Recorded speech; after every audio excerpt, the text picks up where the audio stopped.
오늘은 소발에 대한 사실 저주에 가까운 내용입니다. 우리가 읽었던 20장의 내용은 전부 악인으로 시작해요. 여기서 악인은 표현상 악인일 뿐이고 욥에게 하는 말입니다. 욥을 아예 악인으로 치부합니다. 그래서 욥에게 일어난 일들, 그것은 욥이 악인이기 때문에 욥에게 임한 거다라고 하는 인과응보지요. 결과만을 놓고 그 결과에 따른 동기를 추론해내는 겁니다. 그러니까 욥이 이렇게 끔찍한 모습이 된 것은 하나님의 심판으로 말미암았다. 그렇다면 욥은 악인이다 라는 내용이죠. 오늘 말씀 속에서 사실은 20장에 있는 이 소발의 이 말이 10편에서 73편 그리고 거꾸로 뒤집으면 37편의 내용이 비슷해요. 무슨 말이냐면 악인이 잘 된다는 거예요. 하나님 그것을 이해할 수 없습니다. 악인이 잘 되고 그의 가족이 흥행하고 그러면 누가 하나님을 믿겠습니까? 반대로 하나님을 잘 믿고 하나님을 섬기는 자가 고난을 당하고 아픔을 겪으면 뭐가 잘못된 거 아닙니까? 라고 하는 이론입니다. 이것이 꽤 오랜 시간 동안 자리를 잡았던 것 같아요. 말씀드린 시편이라고 하는 시의 모음집이 그 연한이 깁니다. 몇백 년이 되는 시들을 모아놓은 거예요. 그러니까 시의 내용들을 보면 이스라엘 백성들이 포로로 끌려간 뒤에 지은 시까지도 포함된 것을 보면 그 시편의 그 시간이 굉장히 넓다라는 걸 알 수 있고 73편의 내용이 언제라는 것은 우리가 알지 못해요. 하지만 꽤 오랜 시간 동안 이스라엘 백성들 사이에 이미 내재되어 있는 생각이다라고 하는 것을 알 수 있습니다.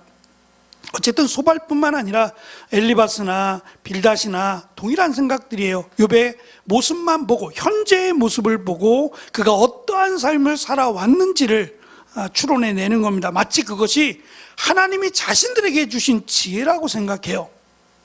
자신들의 경험, 자신들의 지식, 이것이 하나님의 생각이라고 하는 이것이 바로 교만이에요.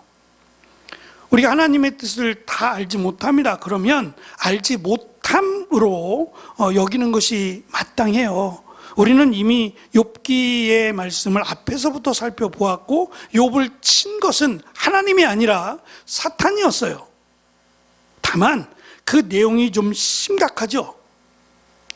우리가 상상할 수 없을 만큼의 내용이에요. 이건 보편적이지 않다고 말씀을 드렸어요. 정말 욥에게만 일어날 만한 상황이거나 아니면 이스라엘 백성들이 이 전쟁으로 인해서 많은 사람들이 죽고 포로로 끌려가면서 고아들이 많이 생겼어요. 남자들이 많이 죽었습니다.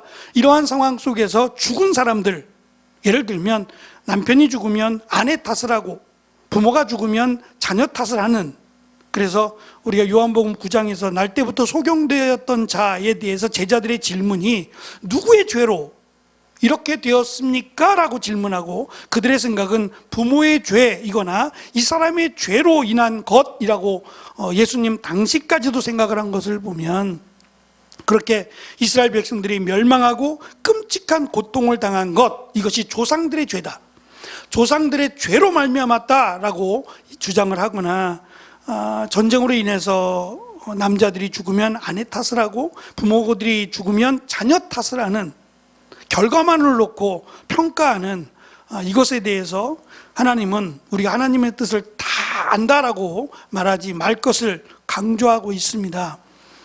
오늘 말씀에서 말씀드린 것처럼 소발은 앞에서 빌닷이나 엘리바스가 말한 것 그 이상의 저주를 쏟아내요. 그러면서 내가 당한 이 고통 또는 하나님의 심판이 더할 것이라는 거예요. 지금 내가 받은 것보다, 그럼 결국은 한 가지밖에 없어요. 여기서 더해진다는 것은 죽는다는 것밖에 없어요. 지금 욥도 앞에서도 말씀드렸지만 너무 고통스럽고 너무 힘들고 차라리 저를 죽여달라고까지 욥이 이야기를 해요. 그러니까 그런 상황 속에서 사실 욥은 어떤 면에서는 빨리 죽었으면 좋겠다라고 이야기를 할 정도입니다. 그럼에도 욥이 오늘 말씀 가운데 특별하다라고 여겨지는 것 한 가지는, 물론 왔다 갔다 합니다. 정확하게 알지 못하고 아는 것 같으면서도 좀 아쉬운 부분이 있고 합니다만, 한 가지 욥이 지금 이야기하는 것, 21장에서 이야기하는 것이 20장에서 소발이 말하는 것에 대한 정확한 변론이에요. 무슨 말이냐면 20장에서 소발은 악인은 망한다, 악인은 결코 복받지 못한다 라고 하는 내용을 계속 강조해요. 그러니까 욥은 망한다는 거예요. 욥은 망한다, 내가 지은 죄로 인해서 망하고 너의 자식들도 다 죽었고 하는 이런 내용들을 지금 계속 끌고 가는데, 욥은 말합니다. 그렇지 않더라. 그렇지 않더라. 내가 살아보니, 내가 경험해보니 그렇지 않더라. 악인이 잘 되는 경우도 많더라. 반대로 의인이 고난당하는 경우도 있더라. 자기 이야기합니다. 자기 이야기입니다. 아무리 생각해도 자기가 하나님 앞에 이런 끔찍한 죄를 짓지 않았어요. 적당하게 벌을 받았거나 적당한 선에서 심판을 받았으면 그럴 만도 해요. 내가 생각지 않는, 기억나지 않는 죄로 인해서 라고 생각하겠지만, 이 정도라면, 지금 욥이 당한 정도의 심판과 저주라면 이건 누가 생각해도 상식 그 이상의 죄를 지었어야 돼요. 근데 욥은 하나님께서도 인정할 만큼 그는 의로운 사람이라고 말씀하셔서 이게 하루아침에 이루어지는 일이 아닐 거란 말이에요. 그는 정말 하나님을 두려워하는 마음으로, 하나님을 잘 알지는 못하지만 하나님 앞에 죄를 짓지 않으려고, 그래서 자녀들에게도 제사를 드려라 라고 하는 것은 하나님이 이 제사를 기뻐 받으신다라고 하는 내용보다는 하나님이 심판하실까 봐, 하나님이 무서워서 두려워서 라고 생각하는 걸 보면, 사실 성경에서 우리에게 강조하는 것은 첫째는 여호와를 경외하라예요. 여기 안에는 단순히 무서워한다는 의미만을 포함하지 않아요. 하나님의 하나님 되심을 인정하라는 거예요. 그러면 자연스럽게 하나님을 경외할 수밖에 없어요. 하나님은 내가 생각하는 그 이상의 전능하신 하나님이라고 생각하면 경외할 수밖에 없어요. 근데 그렇지 못한, 하나님을 만나본 적도 없고 하나님을 느껴본 적도 없는 사람들은 그냥 다른 신인 것처럼 생각을 해요. 사실 이런 부분은 앞에서 우리 찬양 드렸던 첫 번째 찬양의 가사 가운데 처음에 등장하는 가사가 익숙함이라고 하는 단어였어요. 이번 수련회 가서도 함께 찬양하면서 저는 그 표현이, 익숙함이라고 하는 표현이 마음에 확 와닿았어요. 너무 익숙해져서 편안함, 이것이 좋기도 하겠지만 오히려 이것이 무례하기도 하겠다라는 생각 말입니다. 그래서 하나님에 대해서 너무 익숙하고 하나님에 대해서 너무 오랜 시간 동안 우리가 하나님을 믿었던 그것 때문에 오히려 하나님을 제대로 믿지 못하는 어리석음이 된다면 이것은 정말 우리를 돌아봐야 될 일이에요. 우리의 믿음이 자라간다라는 것은 익숙해지지 않는다는 얘기예요. 자라가는 겁니다. 계속해서 자라간다는 거예요. 자라가려면 우리가 익숙함에 젖어들기보다는 늘 새로운 마음으로, 늘 하나님께로 가까이 가는 마음으로, 경외하는 마음으로만 가능한 일이라고 생각해요. 편해진다는 말이 아니라 경외하는 마음이 더욱 돈독해진다는 말일 것 같아요. 욥은 자신이 겪은 지금 이 소발이 말하는 것에 대한 문제가 있다는 거예요. 그렇지 않다는 거죠. 세상은, 현실은 그렇지 않더라. 오히려 악인들이 잘 되고 흥왕하고 누가 봐도 하나님이 필요 없다, 저들은 대놓고 말하는데 잘 된다. 그것 때문에 시편 73편은 내가 길에서 미끄러졌다고 얘기하잖아요. 시험이 들어버렸어요. 저 사람이 잘 되는 것을 보고 내가 지금 저 사람보다 못한 거죠. 내가 저 사람보다 더 잘 돼야 되는데 저 악인이 나보다 더 잘 되니까 그것 때문에 시험 들었어요. 그래서 미끄러진다는 표현을 썼어요. 근데 이것을 나중에 하나님을 알고 하나님을 믿고 나니 어리석었다는 거예요. 왜냐하면 우리가 하나님의 뜻을 다 이해할 수는 없습니다. 왜 이렇게 되는지, 왜 하나님이 그들을 내버려 두시는지 알 수 없어요. 그러나 중요한 것은 결말입니다. 우리의 눈에 보여지는 결말이 아니라 보여지지 않는 것에 대한 결말이에요. 우리는 그가 이 땅에서 비춰지는 것으로 결말을 내려요. 그 결론을 내려버리지만 사실 결론이 아니에요. 결론은 죽은 뒤에 나요. 죽은 뒤에 그가 이 땅에서 아무리 명예롭고 잘 살고 부자로 살고 많은 사람들의 부러움을 샀다고 할지라도 그가 정말 하나님을 믿지 않았다면, 그리고 예수님을 믿지 않았다면 그는 지옥에 갑니다. 그것도 영원히요. 그런데 내가 하나님을 믿음으로 또 예수님을 믿음으로 이 땅에서 고난을 당하고 또 그것 때문에 내가 어려움을 겪는다면 둘 다 죽지요?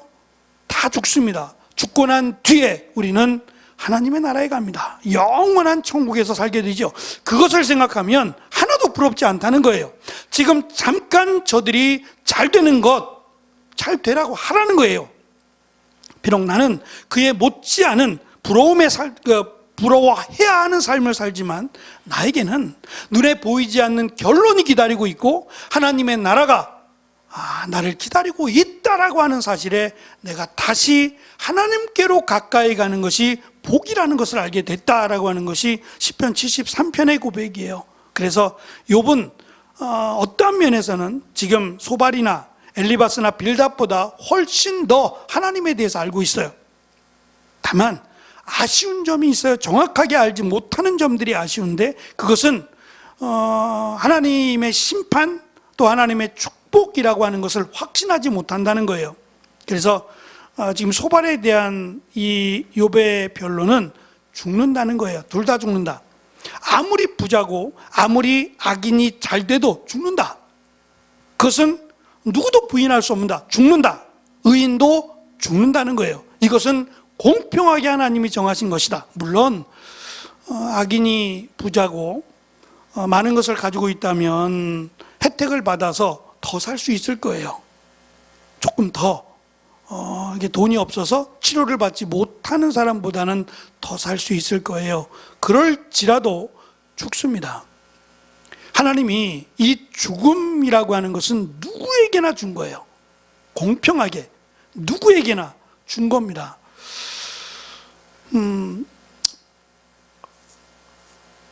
현대에 이르러서 이 드라마나 영화나 이 미디어들이 이 죽는다는 것에 대해서 오히려 죽어도 살 수 있다라고 하는 여지를 남겨두는, 그래서 혹시라도 내가 죽었는데 다시 태어나서 이번엔 반대로 부자로 태어나든지 전혀 예상치 못한 삶을 살 수도 있다라고 하는 그런 기대감을 안겨주는 이런 말도 안 되는 정말 성경을 대적하는 내용의 글들을 쓰기도 해요. 글에는 자유가 있어요. 자유가 있습니다. 근데 이것이 무서운 점은 정말 그럴까? 라고 하는 그런 마음을 심어준다는 데 있어요. 우리가 성경을 정확하게 알지 못하면 그럴 수도 있겠다라고 하는, 그러면 결국은 이 땅에서 내가 더 이상 할 수 있는 일이 없어요. 내 힘의 한계죠. 한계에 와닿으면 자살을 택하는 거예요. 죽으면 그 다음 생애가 혹시라고 하는 기대감을 만들어 버리니까 내가 도저히 넘을 수 없는 이 벽에 들어섰을 때에는 죽음을 선택한다는 거예요. 그래서 비록 한 번은 죽지만 다시 재회해서 다시 살아나면 그때는 달라진다라고 하는 기대감을 준다면 이거는 엄청나게 무서운 현상이 될지도 몰라요. 그러니까 이것이, 이런 문화가 팽배해지면 너무도 위험한 문화가 돼요. 그러니까 우리가 넘어설 수 없는 벽에 다가섰을 때 내 생명을 여기서는 끝내자, 여기서는 끝내고 다음 생을 기대해 보자 라고 하는 엄청난 생각을 갖게 만들어주기 때문에 그래요.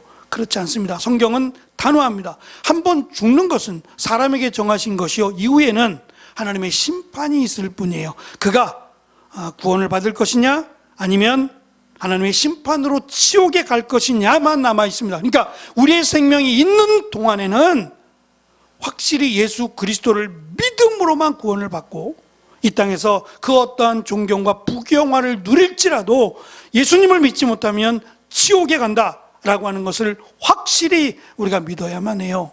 그래서 우리가 열심히 살아가는 것 중요하고 성공을 계획하는 것도 중요합니다. 그러나 그보다 훨씬 더 중요한 것은 정말 예수님을 믿느냐, 정말 하나님을 믿느냐는 거예요.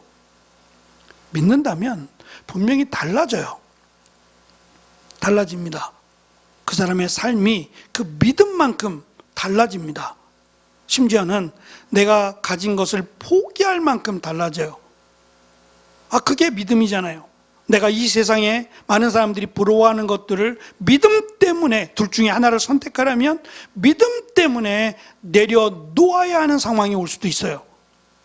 그렇다면 내가 믿음이 더 중요하다, 믿음이 더 소중하다고 생각하면 내려놓게 되겠죠. 그러나 믿음이 중요하지 않다, 믿음은 별로 소중하지 않아 라고 생각하면 오히려 세상을 잡고 믿음을 내려놓겠죠. 어쨌든 욥은 이야기합니다. 둘 다 죽는다고요.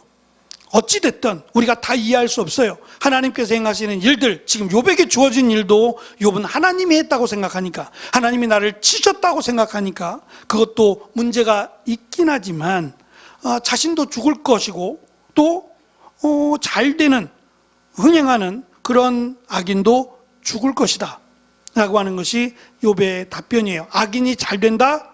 악인은 무조건 망한다? 그렇지 않다. 이것이 욥의 주장이기도 합니다. 1페이지의 내용은 소발의 내용이고요, 2페이지의 내용은 말씀드린 것처럼 욥의 변론입니다. 3페이지에 가셔서 욥이 보는 악인의 실상은 악인이 망한다, 그런 것은 아니다라고 하는 것에 대한 변호입니다. 또 한 가지, 그 친구들이 하는 이야기는 하나님이 아비의 죄를 자식에게 갚으신다라고 주장을 하는데요, 이 주장의 근거가 출애굽기 20장 5절이에요. 나를 미워하는 자의 죄를 갚되 아버지로부터 아들에게로 3, 4대까지 이르게 한다, 이 말씀을 아버지의 죄를 자식이 물려받는다고 해석을 한 거예요. 아버지가 지은 죄에 대해서 3, 4대까지 그 죄를 묻겠다로 본 거예요. 그러니 욥이 이렇게 된 것은 누구의 잘못이라고요? 욥의 아버지나 욥의 조상들의 잘못일 가능성을 제기한 거예요. 이들의 주장이에요. 이들의 주장이지 하나님의 뜻이 아닙니다. 소발의 주장일 뿐이지 하나님의 뜻이 아니에요. 거기에 대해서 욥은 악인과 의인 둘 다 죽음이 공평하다라고 말하면서 하나님이 죄 지은 자를 보응해야 한다라고 주장을 합니다. 욥의 친구들의 위로가 헛되며 마지막 거짓말이라고 공언합니다. 그들의 말, 그들의 주장처럼 그렇지 않다는 거죠. 그들은 자신들이 알고 있는 지식, 그것을 이야기할 뿐이에요. 그러니까 그것만 가지고, 욥이 처한 상황만을 가지고 그들은 그럴 거예요. 차라리 욥은 죽었으면 좋겠다고요. 그게 마땅하잖아요. 악인은 멸망한다고 생각하니까 욥은 죽어야 된다라고 생각을 하는 거예요. 근데 또 의외로 하나님의 약속은 욥의 생명은, 기억나시죠? 1장에서 욥의 생명은 건드리지 말라 그랬어요. 다시 말하면 지금 욥의 생명을 잡고 계신 것은 하나님이세요. 그러면 하나님, 사탄이 치시고 나서 바로 하나님이 회복시키실 수 있잖아요. 예수님의 말씀만 하시면 병자가 일어나서 걸어가잖아요. 소경이 눈을 뜨고, 언제 그랬냐 싶게 안진뱅이가 일어나 걷고 뛰고 하는 일들이 말씀 한마디면 다 이루어지는 거 아니에요? 하나님도 지금 욥이 엄청난 이 재앙과 저주와 같은 걸 당했지만 하나님 말씀 한마디면 다 회복이 되는 거 아니에요? 근데 왜 하나님이 회복을 안 시켜주냔 말이에요. 그러면서도 지금 생명은 하나님께 있다. 하나님께서 그의 생명은 건드리지 말라고 분명히 선을 그셨단 말이에요. 그러니까 하나님이 욥의 생명을 잡고 계신 거예요. 회복시키실 거란 얘기예요. 그럼에도 불구하고 욥이 이러한 고통 가운데 내버려 두시는 것은 깨닫게 하심이 목적이라는 거예요. 욥에게도, 욥의 친구들에게도, 이 말씀을 욥기를 읽는 후손들에게도 깨닫게 하심이 목적이라는 거예요. 그거를 깨닫게 하시기 위해서 얼마나 시간이 흘렀는지는 알 수 없어요. 욥이 이러한 사탄에게 침을 당하고 회복이 될 때까지 얼마의 시간이 흘렀는지는 알 수 없어요.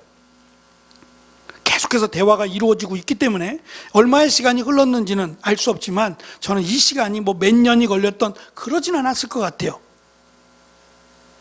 그렇게 오랫동안 하나님이 욥을 내버려 두시지는 않았겠다라는 생각을 갖습니다. 왜냐하면 이걸 통해서 깨닫게 하심이 목적이기 때문에 대화들을 통해서 서로의 대화들의 문제점들을 발견하게 하시고 또 깨닫게 하시는 것이 목적이니까 곧 시간적으로 보면 곧 욥을 회복시켜 주셨겠다라는 생각을 갖습니다. 어쨌든 생명은 하나님께 있습니다. 그의 생명을 끊든 그의 생명을 회복시켜 주시든 그건 하나님께 있어요. 그런데 하나님의 결정은 죽는다는 거예요. 의인도 죽고 악인도 죽습니다. 그러니까 우리가 살려달라고 하나님 저 좀 살려주세요라고 기도했는데 살아나지 못한 경우 또 죽다가 살아난 경우 그것에 대해서 지금 욥기의 말씀을 통해 보면 우리가 다 알 수 없어요. 다만 살아난다면 내가 살아났다면 이후에는 보다 다른 삶을 사는 게 맞겠지요. 보다 의미 있고 하나님이 원하시는 삶을 살도록 하는 게 더 맞을 것 같아요. 살고자 원했으나 살지 못한 경우 저는 어쨌든 지금 욥의 상황이 그렇습니다. 이대로 죽는다고 해서 욥이 악인이라고 하는 친구들의 말처럼 그가 악인이라면 이대로 죽어버리면 그는 지옥 가는 게 맞아요. 근데 지옥으로 갈까요? 그는 하나님으로부터 저주받은 것처럼 보여지고 친구들이 악인이라고 아예 노골적으로 이야기를 하고 있지만 그가 이 상태로 죽지 않겠지만 죽는다고 해도 지옥 가지 않을 거예요. 분명히 하나님은 욥을 의롭다고 하셨기 때문에 그가 이 모습 이대로 죽는다고 해서 지옥 가지는 않을 거예요. 그러니까 그 지옥이냐 천국이냐에 대한 결정은 하나님만 하세요. 그럼 우리가 해야 될 일은 하나님 말씀대로 살아가는 것이 첫 번째입니다. 눈에 보여지는 것이 기준이 되지 않는 것이고, 두 번째는 우리 하나님의 뜻을 다 이해할 수 없어요. 그래서 다른 사람을 보고 넘어지거나 다른 사람을 보고 시험에 드는 일은 어리석다는 거예요. 우리가 늘 하나님의 살아계심을 믿고 하나님의 전능하심을 믿고 기도하는 것이, 하나님의 뜻에 따르는 것이 우리가 해야 될 일이 맞다는 거예요. 그러니까 하나님이 살아계심을 믿는다면 당연히 기도하겠죠.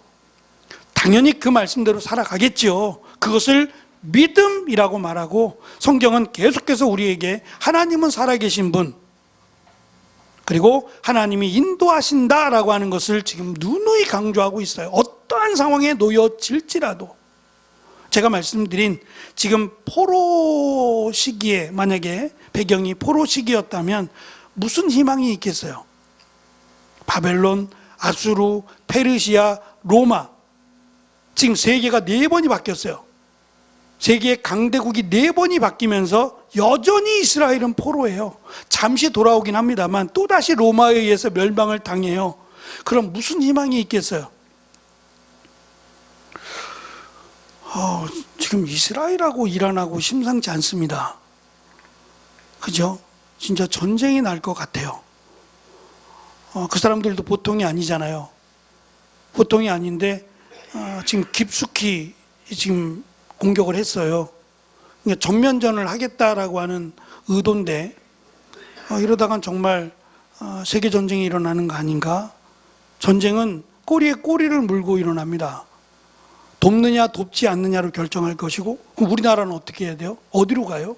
이란 쪽에 붙어야 됩니까? 이스라엘 쪽에 붙어야 됩니까? 아니면 그냥 수수방관하고 지켜보기만 해야 됩니까? 미국은 어떻게 할 거예요? 이게 세계전쟁으로 가는 건 아무것도 아니라고요. 그러면 지금 눈앞에 우리가 세워둔 계획은 그냥 무용지물이 될 수도 있어요. 지금 당장 오늘 아침에 뉴스를 보는데 엔화가 갑자기 뛰었어요. 알고 계신가요? 엔화 좀 사놓으시지. 돈 있는 사람들은 엔화를 샀대요. 엔화 800원대에 있던 엔화가 지금 막 갑자기 몇백 원씩 뛰고 있어요. 이건 또 무슨 증거냐는 거예요. 이러한 조짐들이 그냥 어쩌다가 이렇게 일어나진 않는다는 거예요. 뭔가 있으니까 이런 그 환율이 움직인다는 거죠. 만약에 그렇게 된다면 지금 우리나라가 생각하는 여러 가지 생각들이나 계획들이 수정해야 될 수도 있어요. 전쟁 중이 된다면, 세계가 전쟁 중 이렇게 된다면 우리는 또 다른 계획을 아마 추진해야 될지도 모르겠습니다. 당장 눈앞에 있는 것이 바뀔 수도 있는 거죠. 어쨌든 그럴지라도 우리가 세계의 정세를 읽을 수 없고 그것을 다 분별해서 갈 수 없을지라도 그러한 상황 속에서라도 지금 이스라엘이 아무것도 기대할 수 없어요. 절망적이고 오히려 너 누구 때문이야? 누구 때문이야? 너의 부모 때문이야? 조상 때문이야? 이렇게 남의 탓만을 하고 있는 이런 상황 속에서 하나님께서 가르쳐 주시는 것은 하나님이 살아계시다. 이스라엘 백성들이 돌아오게 된 것은 정말 하나님의 은혜였어요. 우리가 잘 아는 바벨론의 왕이 미쳐버렸잖아요. 상상이나 했겠어요? 왕이 미쳐가지고 소가 풀 뜯어먹듯이 가서 풀 뜯어먹고 있는 모습을 이해나 하시겠냐 말이에요. 하나님은 그렇게 해서라도 이스라엘을 자신들의 땅으로 돌려보내실 수 있는 분이라고 설명하고 있잖아요. 이스라엘이 돌아온 것은 정말 100% 하나님의 은혜입니다. 그렇다면 우리가 어떠한 상황에 놓여 있든지 간에 하나님을 믿으라는 것이고, 하나님은 살아계신다. 여전히 하나님은 살아계신다. 흔들리지 마라. 하나님을 향한 믿음, 예수님을 믿는 믿음은 흔들리지 마라. 심지어 전쟁이 나서 어느 날 갑자기 포탄이 떨어져서 우리가 내일을 기약하지 못하고 죽었다 할지라도 우리는 그 믿음으로 하나님 나라에 간다는 거예요. 그러니까 과거의 믿음을 갖지 말고 지금 현재의 믿음을 가져라. 당시에는 미래라는 건 없어요. 현재가 미래를 지배하기 때문에 현재가 미래를 결정한다고 생각을 했어요. 그러니까 지금의 믿음입니다. 언제까지 우리가 당장 내일을 기약할 수 없어요.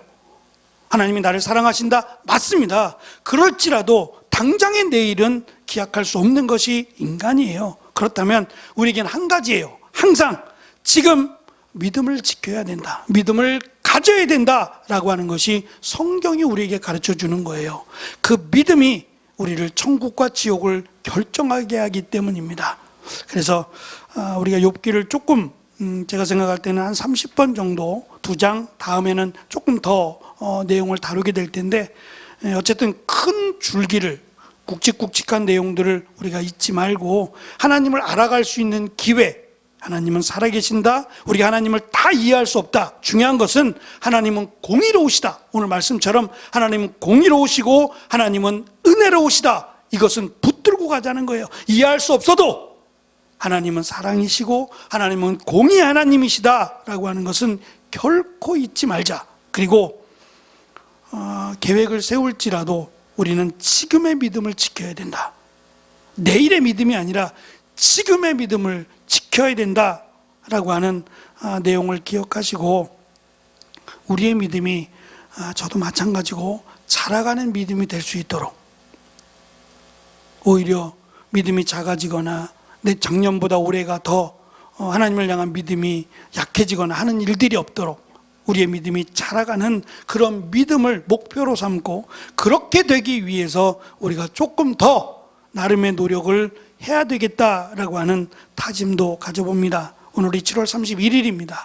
내일이 8월 1일입니다. 전반기를 지나가긴 했지만 남은 4개월 동안 우리의 믿음이 자라가기 위해서 우리 조금만 더 고민해보고 조금만 더 힘쓰는 그런 시간을 가졌으면 좋겠어요. 그럴 때 또 하나님께서 어떻게 역사하실지 우리는 기대할 수 있지 않겠습니까? 우리의 지금의 믿음, 이 믿음이 소중함을 알고 하나님은 어디나 계십니다.